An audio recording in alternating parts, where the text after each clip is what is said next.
the story behind Ghost Shadows, the Chinese gang from New York City, China Max gang. And, I've gotten jumped by them. You can peep up the story on my channel, Chinatown, from China to Chinatown, Chinatown gang stories. But this is Queenzflip. Shout out to Queenzflip.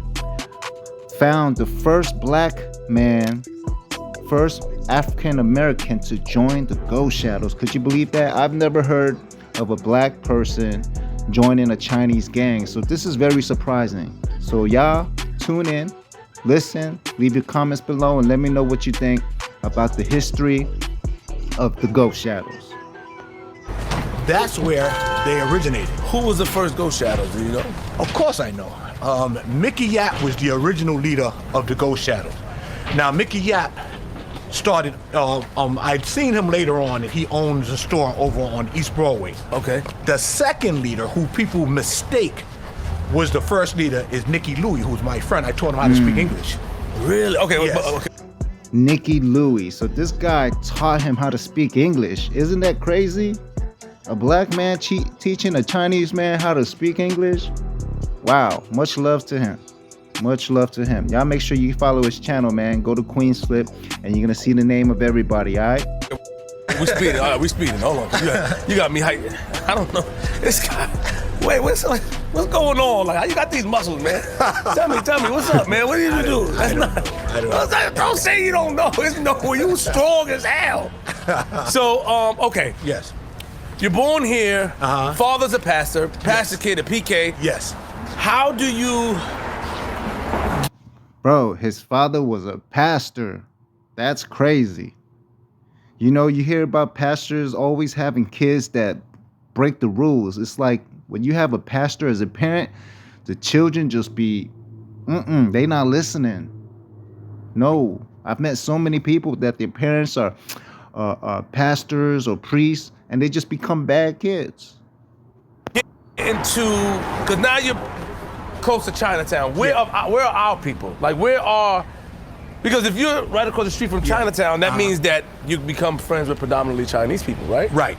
So, but where predominantly Chinese people, your friends? Did you have any black friends at the time? Was there a school? Absolutely. Yeah, explain that to me. On the other side, what separates Chinatown from the other side? You can see that project building. I see it. Okay. Yes. That project those projects there, Alfred E. Smith projects, predominantly Hispanics and blacks. And Albert Lee Smith projects. Man, I got homeboys that live in there. I used to go to PS1, which is right there in that area, PS1. On top of that, the Smith projects, that's where True Life, who was signed to Jay-Z, who had beef with Jim Jones, that's where he's from. They got a video of him about the rap beef, and he's inside this park, and he's shooting a gun. His homeboy's shooting guns. I used to go to that park to hang out a little bit here and there too. I used to hang out with this dude named Roy. He had an older brother named Michael. This other little Hispanic kid by the name of Jonathan. They be going rollerblading sometimes. Badass kids, you know what I'm saying? I remember going to PS1. I'm 4th, 5th grade, and this kid named Angel, he had a fucking razor blade in his mouth. He just showed it to me, and I was teaching him English, you know what I'm saying, in the class, like helping him out. So that shit was no joke, man. PS1, some kid got stabbed in the ear with a pencil. Man, it was wild back then in the 90s, yo. But let's get back to the OG. whites. Okay. So that's where they grew up, but we weren't allowed to come here unless we were just buying food at night. You couldn't come here during that time. Oh yeah, oh you'd get beat down, killed, so we would stop.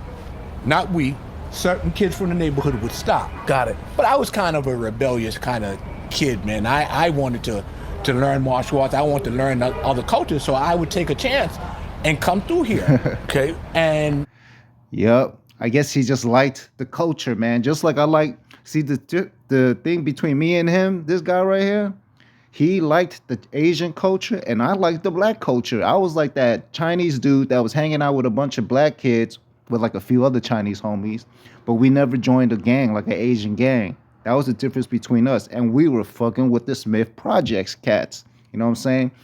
I told you about the gang fight that we had at IS-131. which later he talks about used to be I-65. He used to go to that school too. That's crazy, man.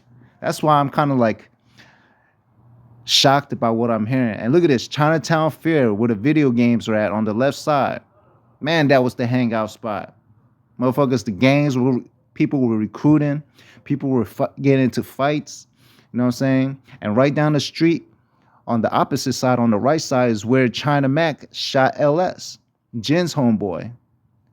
That's how China Mac blew up, from shooting Jin's homeboy right down the street by Columbus Park. Y'all leave your comments below if you lived around here or you've been around here and you know some kind of stories, man.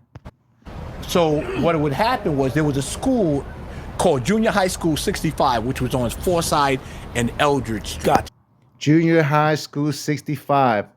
I think he said that school turned into IS 131, Sun Yat-sen, which is the school I went to in 95, 96, where I got jumped by ghost shadows, 3 ghost shadows. And I'm gonna talk about that story later, like more specific. All right, y'all tune in for that. All right, subscribe for that. And I would walk through there to come through here and walk to go through there to get more of the culture here. Okay. And there was a school called Junior High School 65, and that's the school where the original Ghost Shadows, the Black Eagles, the Flying Dragons, all went to school together. Really? They were not gangs at the time. They were just guys that hung out. One murder changed that. One murder changed all that. And it was a guy named Sui Sung. Sui Sung. They was never a gang. He's telling you right now that IS-65, there was no gangs. They were just groups of people. And then just because of this one murder, people started to recruit as a gang for revenge, all right? Who did it? And one side was my friends, Mickey Yap, Nicky Louie, John Wong, David Chan, God bless the dead. We were friends. And when that one guy got killed in an argument in a restaurant right around this corner here, everything broke loose. Explain this. How old were you when that killing happened? Come on, let's walk. How old were you? When the killing happened, I was 13 years old. Okay, so at 13. Wow. See, I was 12 years old when I got jumped by the ghost shadows. And like I said, when I got jumped, I was at my school right after school, and they were at my park. They were at my school, and they were older than me. They're about 17. I was about 12, bro.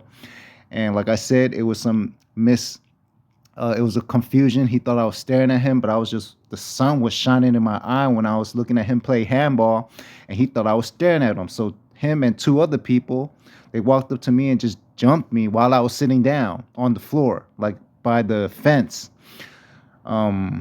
And I didn't know who jumped me till the next day when I went to school, and one of the girls in my class that I had a crush on, her brother was there, and he seen it all, and he told her. So she came up to me, and they started laughing at me like, you got jumped by ghost shadows, by Terry.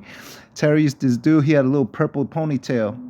So y'all know I ain't playing, man. I got some names. I found out who they were, and I just moved on with it. Like I said, I got jumped. When I got jumped, I got up, and I just walked away like ain't shit happened. But I had a black eye. I had a lump. I still got a lump on my head from that day. You being a PK kid, were your parents busy? That's why you was outside a lot. Were your parents, was it like that? Like parents is busy, you had to raise, not raise, I don't want to say raise yourself, but, you know, what was it like in the house for you to get mingled up? I was just a rebellious kid, man. So you gave Pops and them trouble? Yeah, because... Definitely me too. My parents were always working. My dad was barely there. I was hanging out in the streets, and my homeboys, they were my family. The streets was my family. And I ended up doing bad things like going to steal and just keep getting in trouble with the laws, to the point where my mom got tired of it, especially after I got jumped. They got tired of it and they moved me to Houston, which started me a whole new chapter in my life, you know? That's where I started rapping, in Houston. But in New York, it was like this got me ready. You know, it was praying 3-4 times a day, going to church 4 or 5 times a week, and I wanted to see the real world. Gotcha. You know, Gotcha, so OG. I wanted something different, and I was fascinated by the Asians doing the Tai Chi in the park over here. I was fascinated by the martial arts, and I wanted to take myself to another level. I'm sorry to cut you off. Was it because they had the martial arts on the television back in the days? Did they have the martial arts on the television? No. Okay, no. Okay. Bruce Lee, there was a TV show, The Green Hornet with Bruce Lee, which was very popular. He was popular, but he didn't make such a big splash that everybody wanted to study Kung Fu. This is a very popular street right now. Everybody at that time wanted to be like Bruce Lee. Bruce Lee is a part of hip hop, no doubt, because he inspired a lot of people that were doing the hip hop in 1973. Matter of fact, he died the year hip hop was born. Ain't that crazy? Lil Dragon. Lee Siulong. Lee Lil Dragon. Yup. That was like me too, man. Even though we're different, I never joined the gang, I was affiliated. So y'all leave your comments below, man. Are you ready for part 2? Make sure you subscribe and check for part 2, because that's about to come with more news, more info. Okay, tell me about the street. This is where